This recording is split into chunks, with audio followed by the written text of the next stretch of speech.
Good afternoon, everyone. Thank you for waiting a few extra minutes as we wait for some folks to trickle in. My name is Heidi Santola. I'm the chair of the Board on Enterprise Economic Development here at AMS, and it's my pleasure to introduce to you the AMS President, Jenny Evans.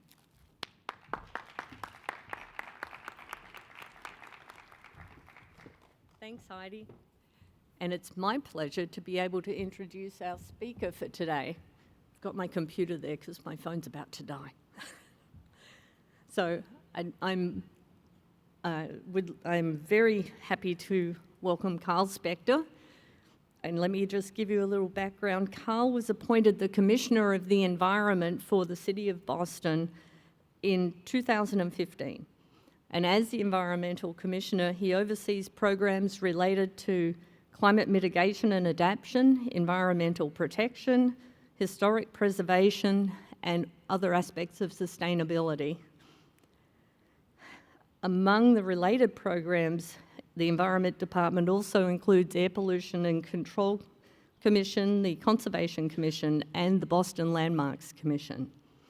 Spector and his colleagues in the Environment Department are responsible for steering the City of Boston towards the goals outlined in Boston's Climate Action Plan update, which outlines strategies to reduce carbon emissions and prepare for the impacts of climate change. The most significant recent initiatives led by his team include Climate Ready Boston and Carbon Free Boston. And I'm betting reduced traffic on Storrow Boston's coming somewhere. Spector has served in the city's Environment Department for over a decade, most recently as the Director of Climate and Environment Planning. During that time, he led the development and implementation of the city's ongoing climate mitigation and adaptation plans, starting with the city's first climate action plan in 2007. Additionally, he spearheaded the city's efforts to establish Boston's Building Energy Reporting and Disclosure Ordinance, BERD, and the Diesel Emissions Reduction Ordinance.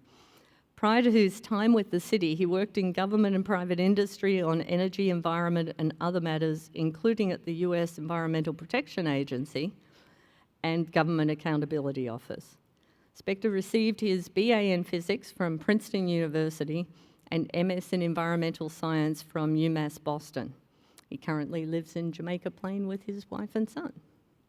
So welcome, Carl. We're thrilled to have you here. Thank you. Thank you, Jenny, and thank you, everyone, for being here today. It's a great honor to be here. Mayor Walsh regrets that he's not able to join us, but on his behalf, let me congratulate you and the entire American Meteorological Society on your 100th anniversary. There's no need for me to say to the AMS, welcome to Boston, because Boston is your home. Indeed, the AMS headquarters,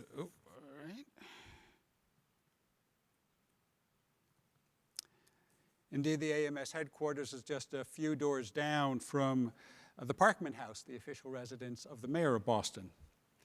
Nonetheless, let me say welcome to Boston to the many individuals who have traveled far to join the centennial celebration. I hope that when you leave the vibrant conversations in this hall, you will find the streets of Boston just as vibrant as they were this weekend with record-breaking temperatures. Even more, I hope that you will find evidence that we are putting into practice the principles and findings that we are all discussing here today. Last week, looking at the AMS website, I came across your framework for government interactions.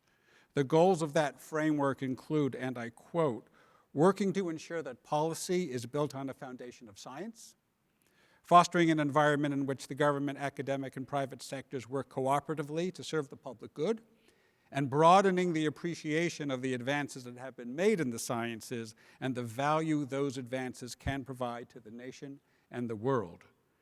The City of Boston is in full agreement with these goals. For that reason, we engage extensively with scientists at local universities and other organizations, and I'm pleased to see that many of our local partners are presenting papers during this conference. It's also been gratifying to see that more and more scientists and students have a keen interest in making their work directly useful to the development of public policy and programs. Not just because they have to check off a box for a National Science Foundation grant application, though I've seen a few examples of that, but because they understand that science is part of the world and not separate from it. They are eager to hear the questions that we have. And so, for example, this morning, the city's Director of Climate and Environmental Planning, Alison Brizius, participated on a panel here discussing research needs for the Anthropocene. Another member of that panel was John Cleveland, Executive Director of Boston's Green Ribbon Commission. The Green Ribbon Commission is a network of 35 CEOs and presidents of major organizations, businesses, hospitals, universities, foundations, and NGOs who came together starting 10 years ago to support the city's implementation of its climate action plan. If the city weren't already committed to a sound basis for its policies before that, there is a group that demands it. And our local advocates and neighborhood groups are just as alert to the latest scientific developments. In 2007, as Jenny mentioned, the city of Boston released its first climate action plan. Just 3 months ago in October, we released its third update. Over that time, the plan, as you would expect, grew in scope, depth, detail, and ambition. The only major goal in the first plan was for a 20% decrease in carbon emissions from municipal operations by 2020, while the mayor also directed all planning and permitting offices to start taking projected climate changes into account. The 2019 plan aims for carbon neutrality for the whole city by 2050. And our goals for climate adaptation focus on reducing our vulnerability to sea level rise, more intense precipitation, and hotter and more frequent heat waves for the next 50 years. The rigor of our analysis has also increased. Our early work relied on larger scale assessments of climate change, even though in 2007 we were fortunate that the Union of Concerned Scientists, based across the Charles River in Cambridge, had already produced climate assessments specifically for the Northeast region. In 2016, as part of a project called Climate Ready Boston, in partnership with the Green Ribbon Commission, we convened a group of 20 scientists, most from our local universities, and led by scientists at the University of Massachusetts, to develop up-to-date Boston-specific projections for temperature, precipitation, relative sea level rise, and coastal storms. We used those projections to conduct a more detailed vulnerability assessment for Boston over the next 50 years and made all the data available through the city's website. With that, we had a basis for adaptation that we, not just in City Hall, but the greater community too, could feel confident in. On the screen, you see a view of Boston from off the coast. I would say that it's a bird's eye view, but just last week I read that that is a terribly old-fashioned way of saying it, and that now it's more understandable to say a Google Earth view. You can make out the convention center and its big white roof just above the center if you look closely. Anyway, here's one result of the analyses that we undertook. It shows the Boston floodplain with 40 inches of sea level rise, a level that we are expecting in about 50 years. We took a similar approach to greenhouse gas reduction. 2 years ago, we convened another group of researchers at Boston University in the Carbon-Free Boston project to analyze possible pathways for the city to achieve carbon neutrality by 2050. So, very briefly, here is what our climate action plan entails. First, carbon reduction. As I already mentioned, our goal is carbon neutrality by 2050. We are already down 21% from our 2005 baseline. Going beyond our current green building requirements and efficiency programs, we are developing new standards and supportive resources to require new and existing buildings to be carbon neutral, though on slightly different schedules. The city's Go Boston 2030 mobility plan lays out detailed measures to get more people out of cars and onto public transit, bicycles, or on their feet, and to electrify the vehicles that remain. And Jenny will address Starrow Drive too as part of that. Our first zero waste plan, released last year, applies the reduce, reuse, recycle framework to all sectors of the community. And we're working to increase the percentage of renewable electricity in Boston faster than is occurring in the regional grid through aggregated purchasing of electricity and expansion of renewals.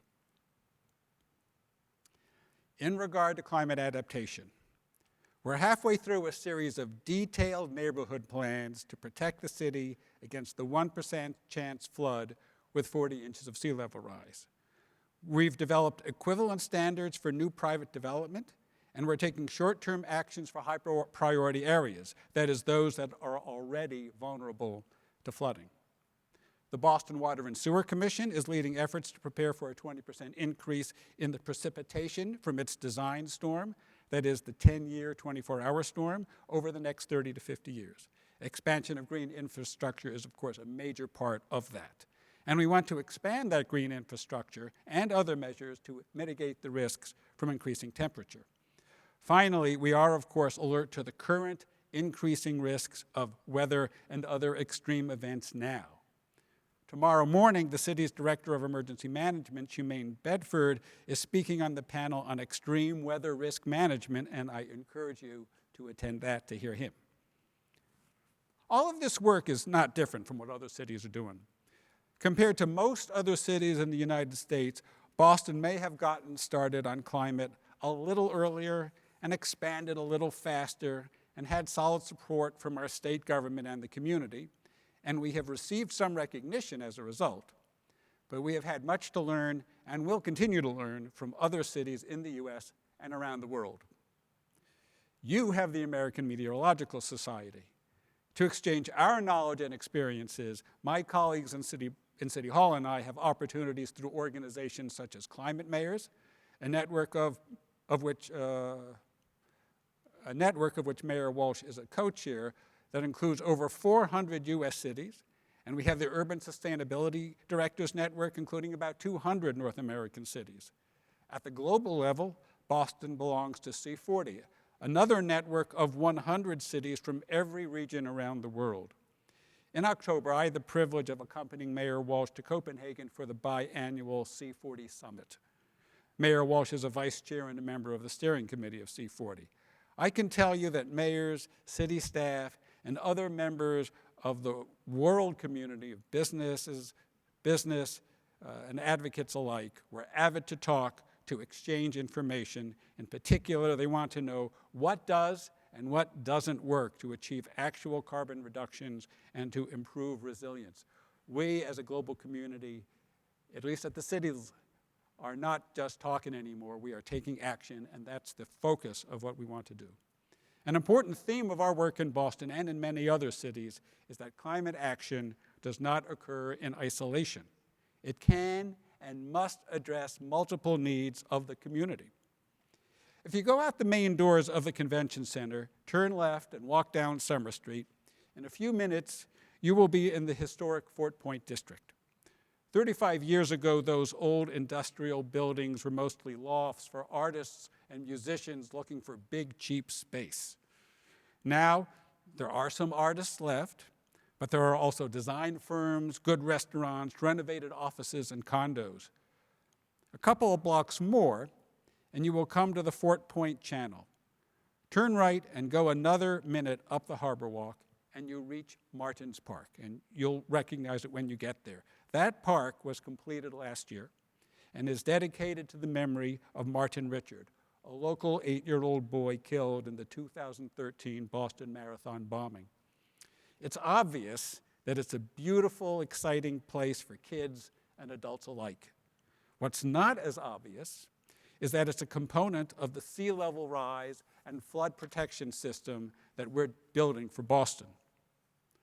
On this stretch of the harbor, it is the first component of that system. And in the coming years, additional projects in various stages of development along the channel will link up to it.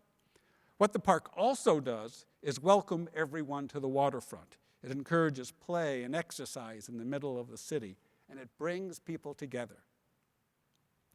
A year ago, Mayor Walsh took some of the initial plans for climate adaptation, some of the neighborhood plans, some of the big principles we'd already put together, and put them into a vision of what a resilient Boston Harbor could mean for the entire city. And that's very schematically what this overview slide shows. We'll build up the beaches and parks and marshes that we already have. We'll create new ones to meet new flood protection standards. Yes, we will probably still have to rely on seawalls in some places. Overall, though, we're creating a new system that's healthy, beautiful, productive, and protective. 30 years ago, Boston Harbor was one of the dirtiest harbors in the country. Now it's clean and inviting. We want everyone to share that. That's what spurred the amazing development in the past 10 years in the Seaport District right behind us, right next to the Historic District and the Convention Center. And the resilient Boston Harbor Plan reaches beyond the waterfront. If from Martin's Park you walk back to Summer Street, cross the channel, and continue straight on for another 10 minutes, you will come to the Boston Common, the oldest public park in the United States, established by the first European settlers in Boston. In the late 19th century, the preeminent American landscape architect, Frederick Law Olmsted, used the Common as the base of his emerald necklace, 9 linked parks that extend out to Franklin Park in the geographic center of the city. And you can see Franklin Park sort of up and to the left in this picture. And you can trace a green strand, what Olmsted called the emerald necklace, out to that park. Olmsted provided an early example of what integrated climate resilient design means, because the emerald necklace, in addition to its qualities of beauty and healthfulness and recreation, was also designed as a stormwater management system. Unfortunately, we neglected it. Then, as a result of major inland flooding in Boston in the 1990s, the city, along with the Army Corps of Engineers, the Commonwealth of Massachusetts, and neighboring municipalities, undertook a major project, recently completed, that restored its original functionality and other original elements. And it's already demonstrated its worth in storms that we've had since then. If you look closely at this slide, you'll see that there are bright green lines in the resilient harbor vision leading inland from the water. Those will be green corridors that link Olmsted's necklace to the enhanced green spaces we are creating along the harbor. In addition to improving stormwater management and cooling the streets, those links in the neighborhood, those links tie the neighborhoods together, particularly when they also represent enhanced transportation corridors that promote walking and biking and mass transit. In 2016, Mayor Walsh released Imagine Boston 2030, the city's first citywide master plan in 50 years. And a year later, he released Go Boston 2030 Mobility Plan. Both of these plans have the same 3 central pillars: equity, economy, and climate. Around those pillars, the master plan describes where economic growth that benefits all segments of the community can happen, where we can build housing, especially affordable housing that is essential for Boston's rapidly growing population, how we can strengthen existing neighborhoods and preserve our historic heritage, and how reducing our carbon emissions and adapting to the changing environment are not merely defensive measures that protect those other goals, but are positive contributors to them, spurring innovation, creating jobs and economic opportunities, lowering housing costs, making healthier and more productive workplaces, beautifying and unifying the city. Please excuse me if I've gotten a little carried away in my enthusiasm and my confidence in the plans that we've developed, and the projects we already have underway, and the potential for much more, and in our partners from the neighborhood, the business community, and the institutions of Boston. There is still a lot more work to do. There are more problems to solve: technical, financial, regulatory, organizational. I'm confident that Boston is moving in the right direction, but are we moving fast enough? And what about the rest of the world? And for certain, there will be surprises, especially how the Earth will continue to respond to the rising levels of carbon dioxide that we are, unfortunately, still far from curtailing. Policymakers rely on you here in this hall, other members of the AMS, and your colleagues in the earth sciences to help us understand what's coming and indeed what's already here. We know that as you gather more data and improve your analyses and theoretical understanding, climate projections will change and we'll have to adjust our plans accordingly. But there must be surprises lurking, perhaps delightful for scientific curiosity, but perhaps devastating beyond what we already fear or see in some parts of the world for our communities. Let us know what you're learning. We need your help. So let me thank you once again for the opportunity to speak with you today. Thank you for the important work that you do. Enjoy Boston and have a great conference. Thank you.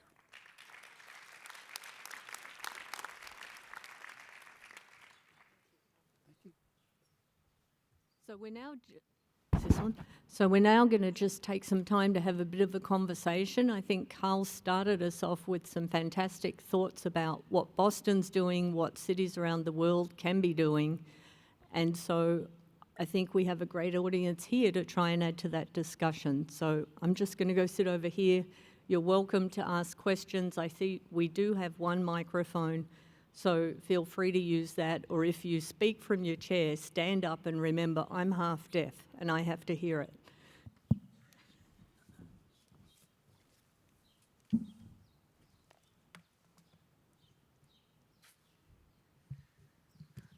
So the theme of this meeting is linking information to knowledge to science.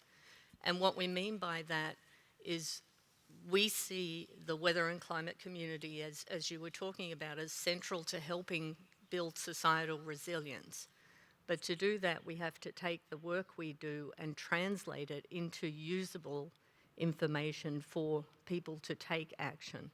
So what you were talking about was incredibly on target for what we're trying to get people to think about at this meeting. How can the AMS, as one of those Boston local organisations, engage more with Boston and then take that to working with other cities and other communities so that we can be even more of an active participant in helping to build societal resilience? Sure. So as I've indicated, we've already set up some panels of scientists to help with our work. So when we did our Climate Ready Boston, we had the panel of 20 scientists that I mentioned. We're going to have to revisit that about my take is about every 5 years. And so, that as a society, that when we pull together our next panel, I'm certainly happy to let you know, and we would welcome your participation on that. We do rely on the local community to help us form that, and it's been a great experience working with them. The 2016 report put out by what we called the Boston Research Advisory Group, which was part of the Climate Ready Boston project. They produced about an 80-page report that updated all the projections for Boston. They did a marvelous job, but I know it's a lot of work, and the amount of information that is coming in, it just is growing. You all know this much better than I do. It just seems amazing, and I'm sure we could welcome all the help we can get for that. Yeah. I think I'm grateful to some of the folks here who are looking at aspects of big data and computation and statistics and AI for helping us think about how to synthesize that information in a meaningful way. You talked also about getting to be carbon neutral, which is fantastic. I'm wondering what proportion of that you're thinking of in terms of the city, and then in terms of businesses and individuals, taking action to get to that carbon neutrality. Well, most of it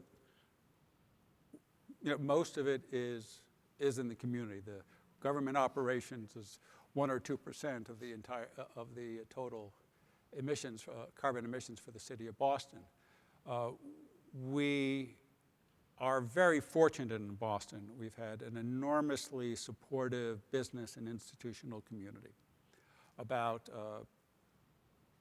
half of the emissions comes from businesses and institutions, about a quarter from residents, about a quarter from transportation. We are certainly have had some laws and regulations. We are developing some more aggressive standards, but even in the absence of those, or even with guidelines, we've looked to the private sector and to the major institutions in Boston to take leadership on a voluntary basis, which they have done. And we have some just enormous, obviously there's a lot of resources, both intellectual and financial in Boston and organizational. And a couple of our major universities have carbon neutral goals. We've had builders who've started to put up carbon neutral buildings, especially some of the smaller buildings. So there are more and more examples that we're doing in Boston, and we have a lot of leadership. At the same time, we will be developing stricter standards so that we know that the whole community is doing that, because that's what has to happen. Okay. We have a question. Carl, you probably know the financial services industry is becoming increasingly interested in climate-related issues because the investors are increasingly concerned about financial impacts on their investments. Boston has some of the largest financial services firms in the world, with State Street, Wellington, Fidelity, and so forth. So how are you working with, you mentioned collaboration with business, but in particular, how are you working with financial services? We have had a lot of conversations with the financial industry here in Boston. There's been a lot of positive response that we've got from them, that they are ready to finance good projects. And one of the things that we are showing in an increasing rate, again, both on the city's that the city is doing and that private businesses and institutions are doing, are showing that, especially in terms of energy efficiency and renewable energy, that there are many, many, many profitable investments that can be made. And I think the financial industry in Boston has indicated that they are aware of that and that they are ready to invest. The other part of it is in terms of the financial industries, writing mortgages and financing for larger endeavors. And when they talk about adding a climate lens to the due diligence that they do, or they will do as investors, and they ask the companies and institutions that they are financing to do, we encourage that, because our experience has shown that we have good answers, both in terms of developing the resilience of the city of Boston as a whole, and in the measures that individual properties and facilities and organizations can take on their own. So it's a multifaceted relationship we have with them, and we are encouraged by it. Very good. We have another question. Yes. Thank you, Carl, for coming this afternoon. I know you're very busy. Building on Bob's question, I am curious if you can share with us a little bit about if you have any kind of active partnerships with the healthcare in the city of Boston, and are you offering some incentives and to help them become more climate resilient, considering it's an important infrastructure within the city of Boston? So we work very closely with the healthcare sector. I mentioned the Green Ribbon Commission. Within the Green Ribbon Commission, we have a healthcare working group, which brings together all the major hospitals in Boston to talk to each other, so that they can learn from the experiences of their peers. And it's been a great group. I feel that we don't need to offer, the city of Boston does not need to offer a lot of incentives, because what we're increasingly able to show, and this relates to what I said before, is that especially in the area of energy efficiency, investments pay for themselves. And we just have to help people understand that. And, and there certainly can be some hurdles that need to be overcome, especially in terms of the knowledge base that people have to develop and the capacity they have to develop. But certainly with the large the major hospitals, some of them are just taking enormous steps to reduce their energy use and their greenhouse gas emissions, because they realize, as we all know, if you go into a hospital, it is a high energy intensity place. Yeah. And it means their energy bills are really big. So they have discovered that there are a lot of opportunities for them to save money by investing in energy efficiency, and have other resources available for directly dealing with health needs.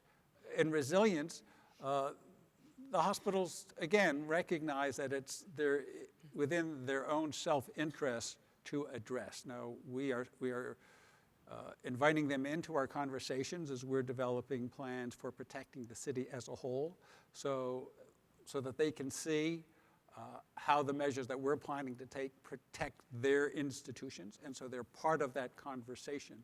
And in the meantime, there are measures that hospitals are already taking to make their own buildings more resilient. A few years ago, there was a new hospital built, called the Spalding Rehabilitation Hospital in Charlestown. And it was a couple years after the hurricane in New Orleans. After Katrina. And I know they did a very, very detailed look at what had happened down there. And they took the lessons they learned and built it into the new hospital there. So for example, that hospital has windows that can be opened. If you remember, one of the problems in New Orleans was that there were no windows to open, and when the air conditioning failed, the building just got hotter and hotter, and people were trying to basically break the windows open, which was extremely difficult. So this is just one example of what is in Spalding Rehab Hospital. The windows are openable. They're not openable just to anyone. They're not open, the patient can't go over and open the window, but in the event of emergencies, every nurse's station has a key that unlocks the window. So if there's a massive power failure, the windows can be open. And there are many, many other measures that they built into that hospital, but it's just one example of how when institutions and buildings recognize that it's in their own self-interest to take these measures, they happen. And that's the story and the information that we want to spread among them. Thank you. I'll say, as an individual energy user, I was thrilled to see the tendency of renewables going down. They're so affordable now. Another question. Hi, I've sort of a two-part question. The first being is, how are you thinking about encouraging the adaption of these energy efficiency and other strategies in some of the lower income communities, maybe where the housing stock is dominated by privately owned rental buildings, where you have folks who are, one thing we think a lot about is all the energy efficiency and these resiliency around in building structures and things like that often end up being limited to your higher income, luxury condos kind of thing. And then also the relationship with increasing resiliency in neighborhoods, but also preventing gentrification and displacement. I'm just wondering your thoughts on that. Okay, those are excellent questions, and they're things we're working on, and we have not solved them. So if you found someone who's absolutely solved them, please let us know. But some of the things. So one of the major things is that In Boston, two-thirds of the households in Boston rent their homes and do not own them. And so there's just a built-in split between the incentives that the owner of a building may have and a tenant may have. We have tried to, we've certainly tried to communicate more directly with owners. We've tried to communicate directly with tenants about measures that they can take on their own. We've tried to put out we've put out information about energy efficiency programs in multiple languages. We have a program called Climate Leaders in Boston and Climate Ambassadors, where we recruit people from the neighborhoods to come in and get training to learn about our climate programs and our energy programs so that they themselves can take those messages back to their neighbors, their friends and families, their networks, whatever they are, as a way of getting out more information. We've looked for opportunities to work with the utilities who manage most of the energy efficiency programs in Massachusetts. They're state-funded, but the energy efficiency dollars flow back through the utilities who develop the efficiency programs. We've worked with them to restructure some of those programs. One limited example, but it is an example, addresses what are called three-deckers in Boston, or triple-deckers, which is a sort of an iconic and common building type here in Boston. It's just what it says. It's a three-story building with 3 apartments, 1 per floor. Many of them are owner-occupied, where the owner occupies 1 floor and then rents out the other 2 floors to other families. So we worked with the utilities to change the incentive program, the incentive structure of their programs, so that if you got 1 floor of the three-decker to participate in the efficiency program, you got a certain rebate in terms of percentage. If you got 2 floors, you got a higher one, and if you got all 3 floors, you got the highest. Okay. So this was one way of trying to do this. As I said, it's a major challenge, and we have not figured it out, and we really welcome creative ideas about how to do that. Well, I think that you've made so much progress in a practical way is amazing. I'll give a bit of an advertisement for a project I'm a principal investigator on, where we're trying to look at this in a very specific research setting in Illinois, looking at a very low-income, predominantly rental community compared to a wealthy owner-occupied community. We don't have the results yet, but I think it's really germane to be thinking about how to improve the uptake of these kinds of measures. Absolutely. Yeah. Question? Thank you. My name is Steve Root, and I want to thank you for your time today. Continuing on the theme of energy efficiency, has the city elected to participate on its own in renewable energy, or has it defaulted to the local energy providers in this area for that? So we have not. So we are participating on our own. So we are installing renewable energy on some of our own facilities, and we're looking for more opportunities to do so. We've last month, the mayor cut the ribbon on a PV installation at one of the community centers, and we've got a couple more projects underway. Another big project we've undertaken is what's called municipal aggregation, or sometimes community choice energy. And that's a program we're working to put in place, whereby the city of Boston would be the default energy purchaser for residents in Boston, everyone who's on what's called the default rate, even though anyone can go out and buy any energy from any provider that's allowed to do so in Massachusetts, because we have a decoupled system.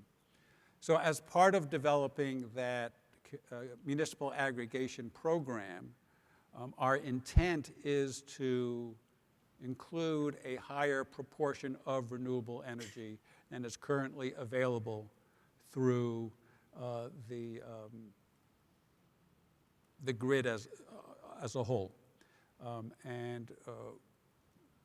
We're just starting to explore various options of doing that, whether we're just going to go out and buy renewable energy credits. But we are certainly starting to explore in a more active way the idea of, do we invest in renewable energy facilities, either locally or a little farther afield, as part of that. So we're getting started is really the answer to that, but we are not just relying on the utilities and the electrical industry to do this on its own. Thank you. Hi, thanks for your talk. So I'm wondering, as someone who's participated in C40 and worked closely with cities around the country and the world, if you've come across any models of responding to climate change that could be either small in scope or large that you think are truly innovative and are worth encouraging elsewhere. I mean, there are marvelous programs that people are doing around the world, and when we get together with our colleagues globally or around or in North America, we always say to each other, steal. If there's a good idea, steal it. And we are there to give our ideas away because we want to do it. I mean, there are so many examples of good things to do, but as we know, there are 100 or 200 things you need to do, that we all need to do to address this. People are finding ways to expand renewable energy. We were just talking about various types of measures to increase the efficiency of homes, to retrofit them, to get them out of the way, to encourage people to participate. We haven't talked about transportation, or not much. To get people out of their cars onto bikes, and walking and redesigning neighborhoods, and then with solid waste too. But so there are lots of examples, and there's so many. They're just crowding to get out. But there's no one thing that solves it, and you just need to get out and get started, and you can learn from, as I said, as we do, from our neighbors and colleagues around the world. And and from the people down the street too. So just look around. There are plenty of examples. Question. Carl and Jenny, on behalf of the Financial Weather and Climate Risk Management Committee, I want to thank you both for your time today and the time that you put into preparing and getting up in front of the group at lunchtime today. My question is around the AMS as a society. So we're 13,000 members strong, split between government sector, private sector, and academia. And Carl, my question for you, and Jenny, feel free to weigh in on this one as well, but the question for you is, as a society, how do you challenge us? What can we do? What should we be doing as a group of 13,000 scientists to help not only the city of Boston, but all of the compatriots and the organizations that you mentioned that Mayor Walsh is a member of? So there are a number of things. First of all, as I said, we here in Boston, we're looking to the local scientific community, both in academia and in industry, to help us understand what's happening. And I know many other cities have similar groups or are trying to form them, or know that it's a good idea, but just maybe haven't found the right nucleus for it. So, in your local communities, there may be opportunities for that to happen. I think that you can help, communicate this about the seriousness of what's happening. When it was 74 degrees in Boston yesterday, well, when it's 74 in the middle of January in Boston, well, that's a bit of a lark. And it's great for you. For those of you who are visiting, you had a wonderful weather to walk around the city and really enjoy the city. But we know it's part of a much more serious phenomenon. And, you know, witness what's happening in Australia, or, you know, you all know the examples probably better than I do. To constantly and clearly communicate that it's serious, that action is necessary, and I think what's most important is that action is possible, effective action is possible. And, you know, that's, when I said in my talk that when we get together with other cities, we talk about what we're doing and how it's changing things. And it really is. We need to do it bigger. We need to do it faster. But the potential for action, of consequential action, of effective action, is clear. I mean, that there really are no more excuses for not taking action when we see the benefits that it can provide, both in the climate and in many other aspects of our lives. And we just need to keep getting that message out. You know, as we're developing new, as you are developing new knowledge about what's happening, the overall picture is pretty clear, and the opportunities we have to affect the course of the future is clear too. So I will say something. I think Carl today and Gina yesterday have both demanded of us actionable information that can be translated, right? And so we have an amazing a breadth of organisation. They've also challenged us to think about how it can be positively applied, not just you have to turn off the lights, you can't drive your car, right? But think about the positive application of the information and the knowledge we bring to this. And I think that the AMS, the breadth of the AMS now does let us start to think about those things. Maybe this is somewhere that the Weather, Water and Climate Enterprise could help lead us into bringing the different sectors together and think about some new initiative within the AMS. You know, I think that this session already is a sign that that's where that commission is trying to drag us. And I would add, you know, a great place for taking action is in your own institution, whether you're from a university or a private business. You know, what is your university doing? Like, as I said, you know, several universities in the Boston area already have their own very serious carbon neutrality plans.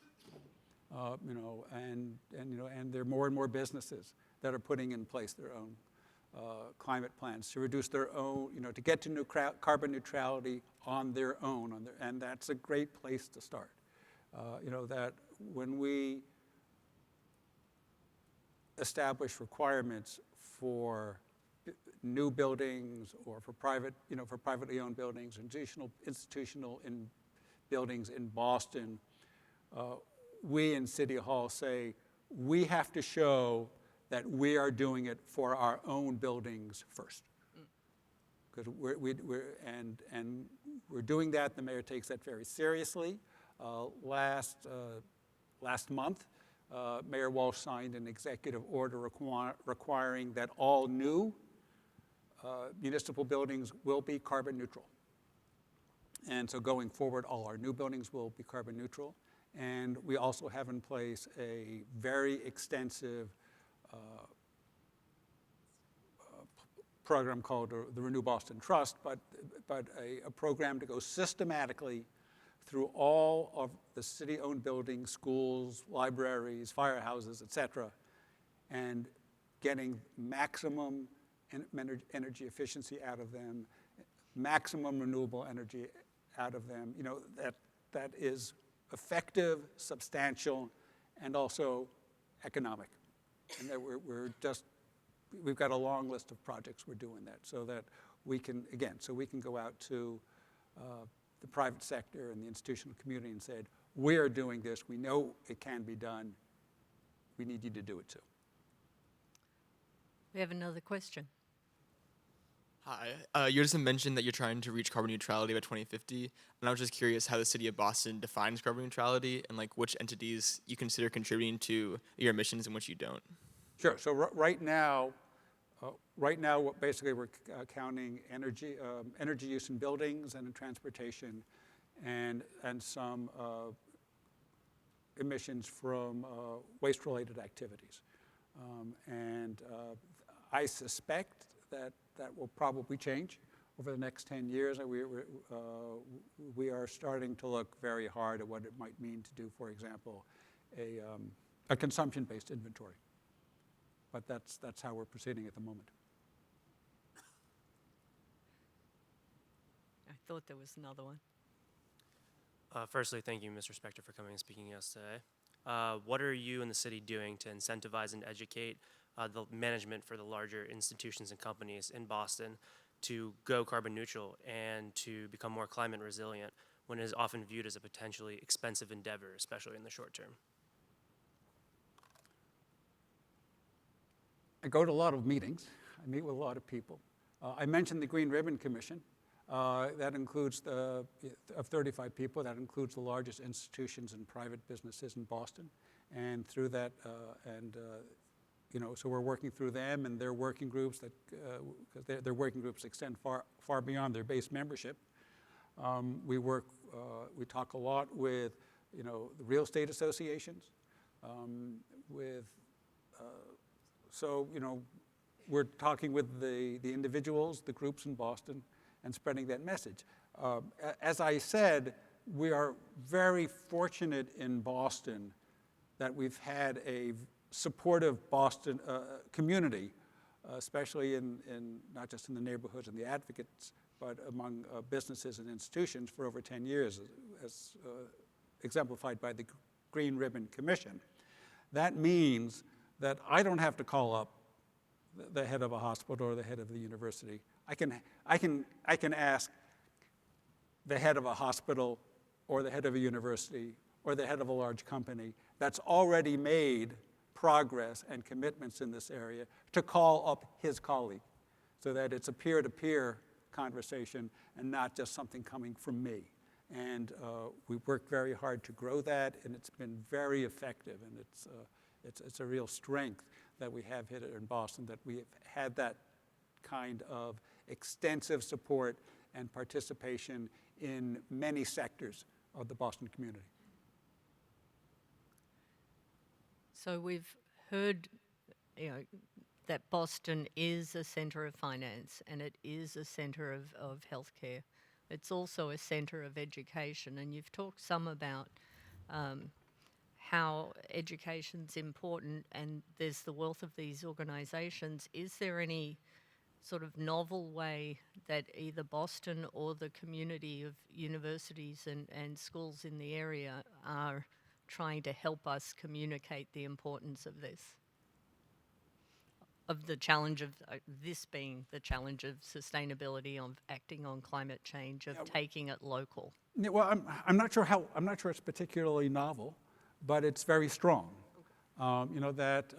We had in many communities, a couple months ago, there was a big student march around climate, and we had a very large rally of students on Boston City Hall. In support of that, that there are groups in universities that students that are pushing this agenda. And universities are establishing programs. A couple universities have established programs that are specifically designed to bring especially their graduate students, to help their graduate students identify particular research questions that would be useful for the city and the community in terms of its climate and public health related, that the students can work on. It's just the question you're asking, what can the research community do? So Boston University, for example, created a program specifically to both introduce graduate students in 3 of their departments, so it's cross-departmental, to sort of basically how local government works and what its needs are, and how to start to develop and identify useful questions that the graduate students can work on that will be of practical benefit to the city. And so, and other universities are doing similar sorts of things. And then just outside of those programs, we get more and more calls from local, particularly graduate students, have said, well, I'd like to work on this kind of problem. What exactly would be useful for you? So there's a really high interest among students in delving into these kinds of problems. Okay. Yes. Carl, I'm curious about the Seaport in particular. So this neighborhood obviously has undergone rapid development in the last couple of years. Are you concerned that we as a city now have all of these new gleaming buildings in one of the more vulnerable parts of the city that we've seen flood just in the last couple of years? So the quick answer is yes, of course I'm concerned. There's several things to it. So we, for a number of years now, we have been asking all buildings, all new developments in Boston, to address how are they going to prepare themselves for climate change over the next 50 years, about the 40 inches of sea level rise that we've been using as a planning standard that I've alluded to before. And a lot of buildings, the newer buildings here, especially here in the Seaport, have responded to that. So actually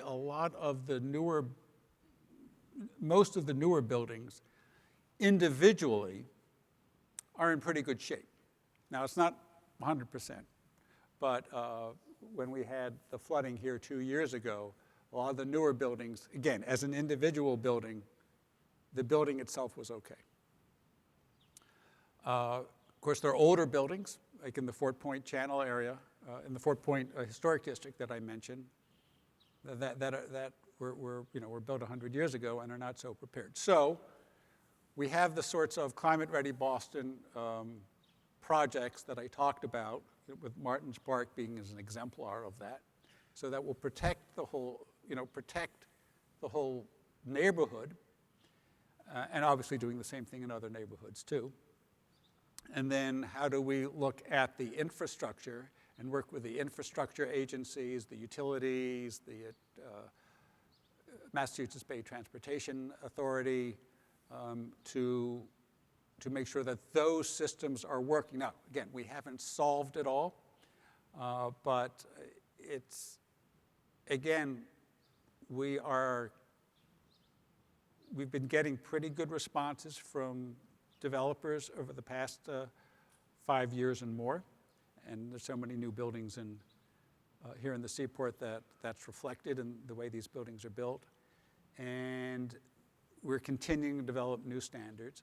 And the community, too, is developing more that, as some of the heads of the commercial real estate companies have told me that their tenants, their clients, are coming to them and they say, we'd love to be in the Seaport, but we want to make sure that if we move to the Seaport, we're safe and our building will be able to operate and our operations will be not be harmed if there's a nor'easter, a big coastal storm coming in.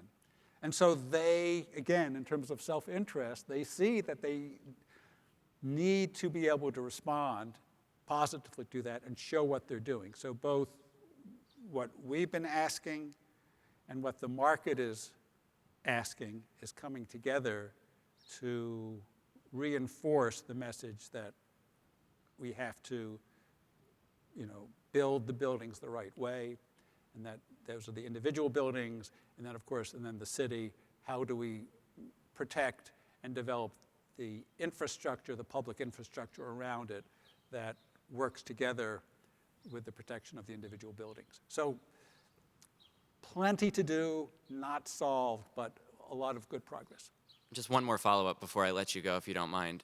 So when you talk about the private sector that's been coming in here, have you seen any turning point where some companies actually are now saying we don't necessarily need or want to be in the hot part of Boston because they're worried about the sea level rise, because the buildings might be protected, but the fact of the matter is the street's still flooded. To your point, it crippled the neighborhood during that storm, and it's probably going to happen again. So have you seen any change so far in how people look at the seaport, or not really?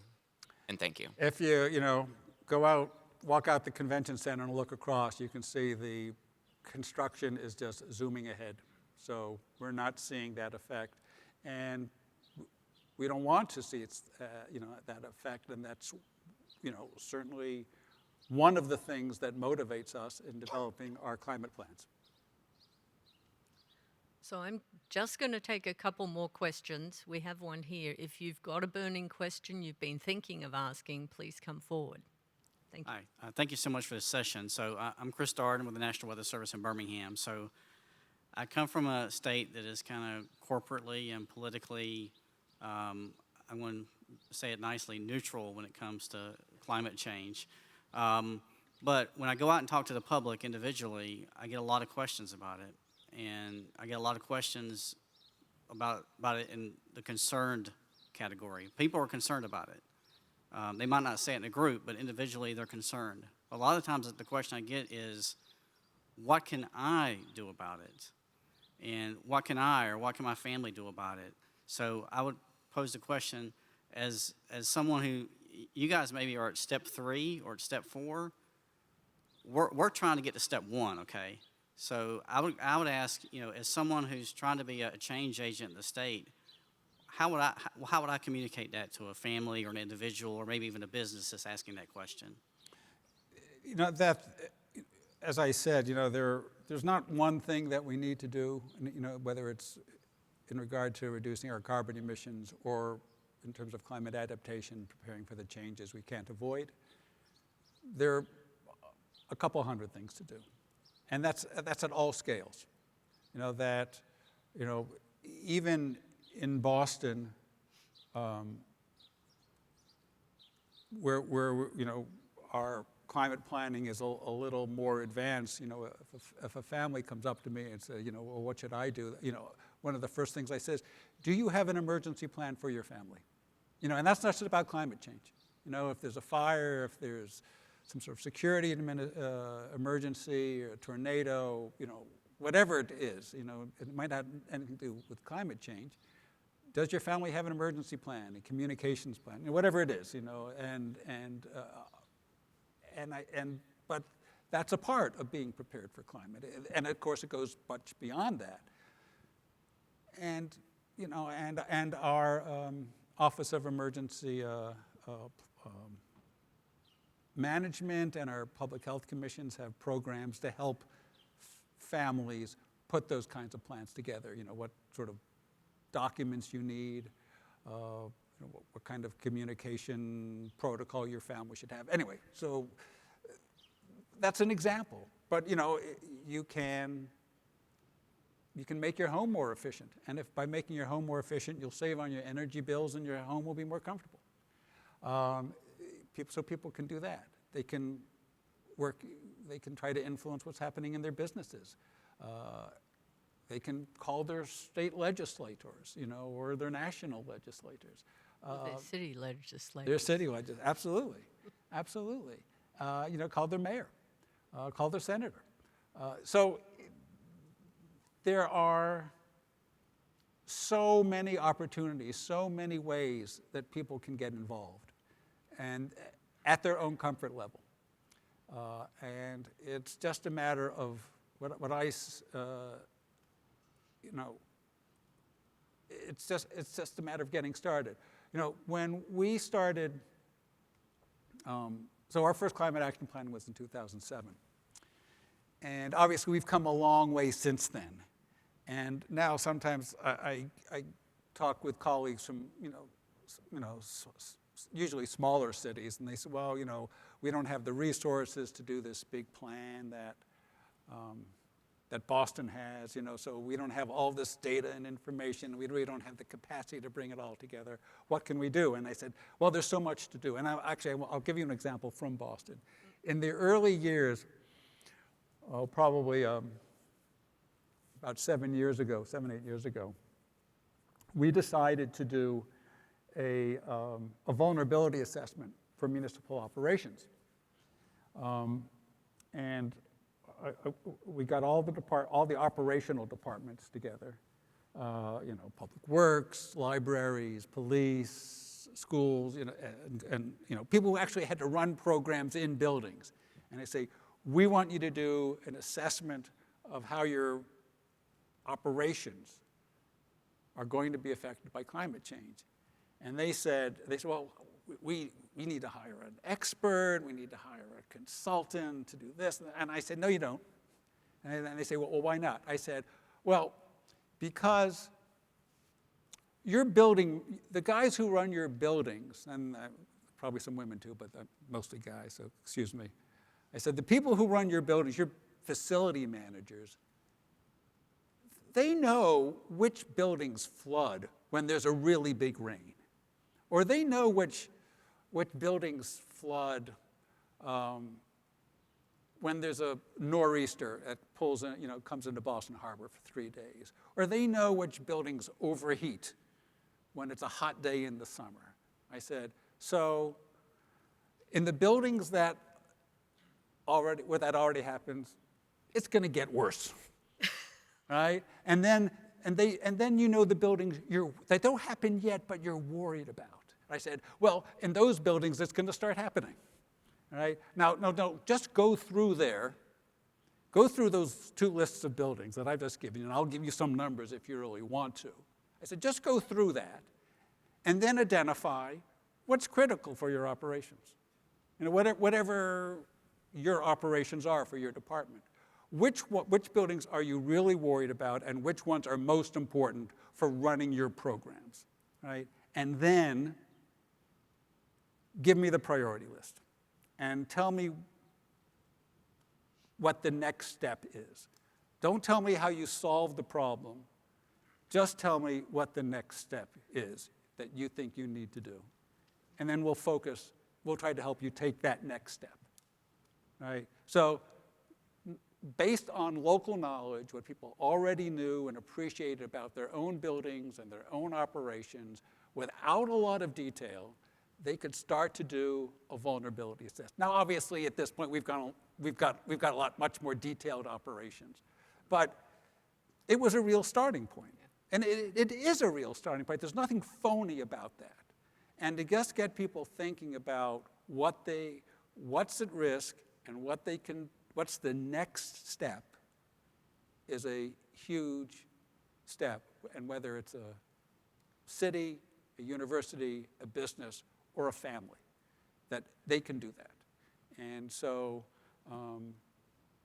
there's lots of opportunities. I love that, because you gave people nuts and bolts. You took away the intimidation of the consultant, and you gave them a way to take action. That's right. That was fantastic. Yeah. Did we have any more questions? I thought I saw one. Yeah. My name is John Liu from George Mason University. I live in Maryland. Is that possible to work with the builders to provide like a solar panel, choice when you build a new home? So far, I haven't seen any. So we want to see that, to expand PVs all around, and I know the incentives differ by state. Yeah. Fortunately in Massachusetts, we have very good incentives to do that. I expect to see that more and more because the price keeps coming down and the product keeps getting better. Yes. And just to pile in on that, because I'm here from San Francisco, the state of California now requires every new home built to have solar. Yes, I know. That's great. Any last questions? Okay, I'm going to take the final one. I was talking this morning to a colleague from industry, and we were trying to think about what's something else we could do with this idea of empowering people at the source, essentially. And we thought about turning it into a competition either in your neighborhood or in your school, where you track your energy use compared to your neighbors. And I wondered if people are doing that in any of the neighbourhoods or if that's been something that's on the table. We're not doing it. I know people talk about it. I'm not actually convinced it's sort of a generally a useful thing to do. I think in some limited circumstances it could be nice, but I mean, happy to be proven wrong and someone say, yeah, that's a really great idea and this really helps. But I think you'd have to have some way of having accountability, and this is off the cuff, so I'm not sure how you'd do it. But I could imagine school children getting really excited about competing with each other on some other turf, if you like. yes. So, I mean, that's the sort of thing that a school PTA could organize, I suppose, Absolutely. or you know, a neighborhood, or it doesn't need to be through the city.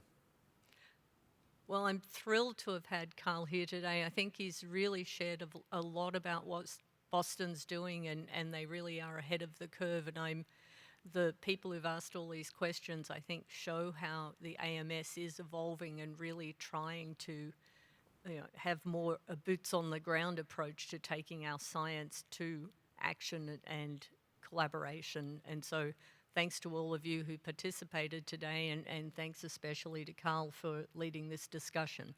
Please join me in thanking him again.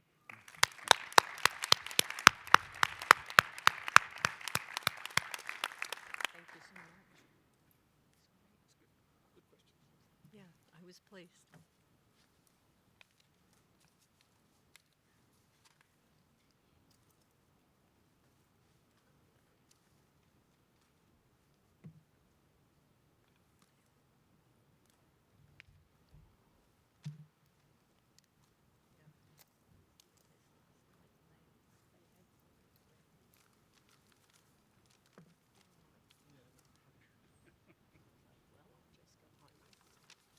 I didn't.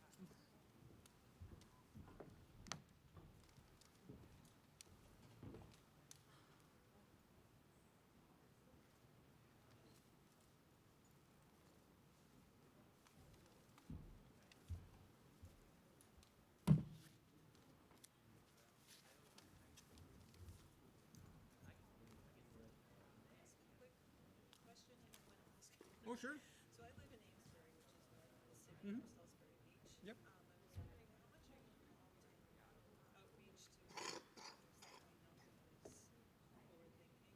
was wondering, how much are you involved in outreach to communities that may not be as forward-thinking? Not that Amesbury's not, it's just that I know Salisbury Beach has issues. Has the state as a whole and the governor reach into the Boston organizations to get knowledge? Oh, sure. So, hey, we're happy to share. We work with a metro. There's a group called the Metro Boston Climate Preparedness Task Force, which is there's 14 communities right around Boston. Is Amesbury in the MAPC, or is it outside the MAPC, Metropolitan Area Planning Council? Outside, is that? Oh yeah. I don't know. So the MAPC, which has about 100 communities, has a lot of resources to help communities. The state, there's what's called the Municipal Vulnerability Program. So there's a state office that's offering resources to cities so that they can evaluate, at the least, assess what the risks are to the community. And that's run out of it's called the MVP program. I think it's Municipal Vulnerability Program. It's headed by a woman named Maya Mansfield in the Executive Office of Energy and Environmental Affairs. So that's another place for resources. So, so that's what I would see whether Amesbury's in the MAPC. They have resources. Check with the state MVP program. And whatever we're happy to share whatever data and stuff we have. We're actually right on the border of Vancouver, which is a title. Yeah. It's a title partnership. Yes. So we're just seeing the site perform. So. Yeah, and the MM's Massachusetts Mayors Association. It's sort of more advocacy. They don't really sort of have resources, but I know through that. So yeah, so there are several state. There are state resources. That's it. You're welcome. Enjoyed the session. Good. Let me come down.